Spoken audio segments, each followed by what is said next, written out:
Hi, Dawn Levine here, and today we're going to talk about trip planning.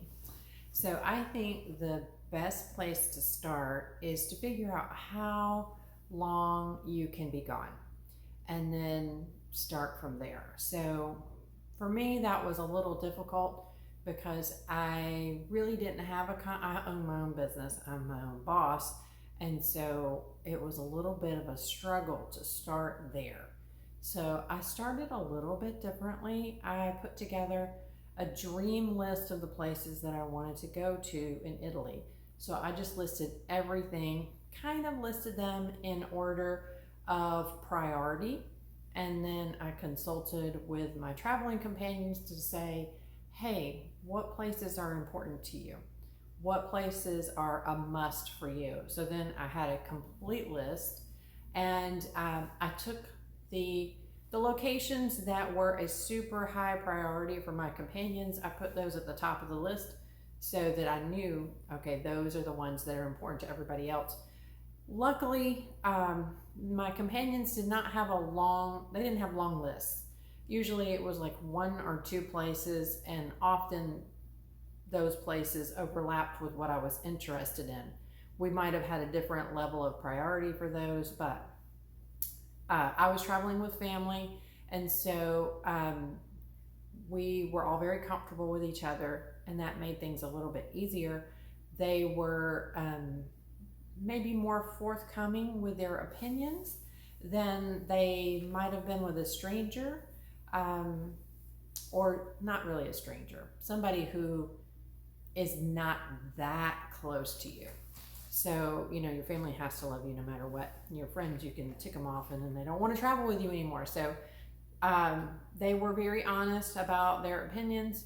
I was paying for the trip, and so that kind of kept their wants in check as well. They knew that they were not in complete control of the trip. So, then I had a complete list of the places that we might want to go, and I had kind of two rough sections. There were the must see places and these would be nice places. So then I tallied up how many do I have, and if I was going to do a minimum of 2 nights in each place, what would we be looking at? So that there were a lot of places, and so I needed to cut some things. So I started at the bottom of the list. I didn't want to be gone for a whole month. I felt like that was too much. And I knew I wanted to be gone for longer than 7 days. And honestly, I wanted to be gone longer than 14 days because the time commitment and the economic commitment of the flight to Italy was just so substantial. I wanted to make it count. So I whittled down, and I got it to 2 night minimum, all the places, and I ended up with 23 days. So I pondered that. Okay, I can make that work. It's a little bit longer than 3 weeks. That felt like the max that I wanted to be away from home.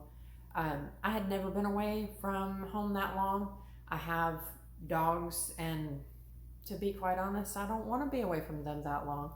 So I didn't want to do a whole month, but I was going to do 23 days because I wanted a smorgasbord kind of trip. I wanted to go and get a taste of all over Italy. We went all over the place. And so that was kind of my goal. So then I had the list of the places that I wanted to go, and then I looked at it. Okay, where am I likely to fly in? So I knew I was going to probably be flying into Rome. I might have flown out of Rome. I might have flown out of a different city. So I did some research on which airports had the most affordable airfares. Rome was on that list, and also Milan was on that list. So I figured, okay, I didn't want to do a circle because that just felt like backtracking. So I was going to do open jaw, where I flew into one city and flew out of a different one. So I wanted to fly into Rome, and I decided that we would fly out of Milan. So that kind of gave me my start and end point. And then I looked at where are we going? and what is the geographically logical path to take these cities in. So then I knew where we were going to go in what order. That helped a lot. And then once I did that, I booked, when I knew what the itinerary was going to be, then I booked the flights. And I planned those strategically to try to minimize jet lag. So we flew over there at night in the evening so that we could sleep on the way there and wake up somewhat refreshed and closer to our goal of getting adjusted to the different time zone. So we booked our flight, and then I set about the hotels. To me, that felt like the next logical piece. So I did the research on where to stay in each place, and then I started at the beginning, and then I just started working through, okay, if we start here, we would be here this date and this date, and then I checked all the hotels in that area that were interesting to me, and then booked that way. I did use the Rick Steves guide for locating hotels. I think his sensibilities on hotel selection match what I was looking for. I wanted something historic. I wanted it right in the heart of everything. And I wanted something that felt homey and welcoming. And so I found his guidebook to be a good starting place. Now, because he is so popular and because his books are so widely sold, it was my finding that a lot of the hotels that were mentioned were just not available. So I was able to find something that he recommended in most of the cities that we went to, but there was nothing in the Cinque Terre that he had recommended that was still available. They had no rooms available. So for that particular city, I went to Expedia to find the hotel, and we were looking for something kind of specific, and luckily we found a lovely hotel. When you're looking on Expedia, I mean, clearly you're going to look at, does it have what I'm looking for? Is it in the right place? And all that's well and good. But I think it's helpful to look at the reviews. So, if a hotel doesn't have great, let's just say you're looking at the numbers, it's got 4.5 out of 5, or it's got 3 out of 5. Sometimes it's worth looking to see why is it rated that low. If there's a limited selection and maybe you're going to be looking a little deeper than you would normally, if you've got 12 5-star hotels to choose from, okay, great, maybe you don't need to look at the 3-star. But if you have a limited selection, it is sometimes worthwhile to look at those 3 stars to see why were they rated that way. And here's an example. So we just recently set up a trip to Venice. We're going in a couple of weeks, and I found I was looking on Expedia because again, this was a last minute trip. All the hotels in the Rick Steves books they were booked months ago, so we needed to go to Expedia to find something that would work.